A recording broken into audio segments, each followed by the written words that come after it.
Jimmy Carter has left the building. Here's a button from his 1976 campaign that I have on the front of my sort of non-traditional presidential button hat. I do enjoy filling hats with buttons.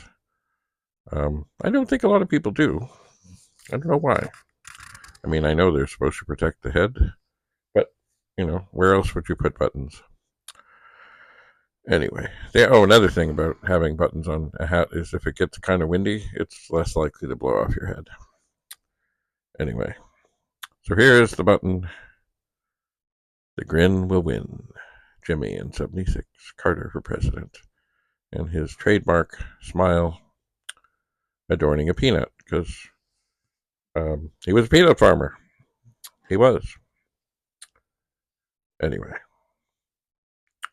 he will be missed. The world has lost a great ambassador for peace. And while he had a difficult presidency with a variety of crises going on, he certainly, I think, was the best retired president that the United States has ever seen. Thanks for coming. Have a lovely day. Bye for now.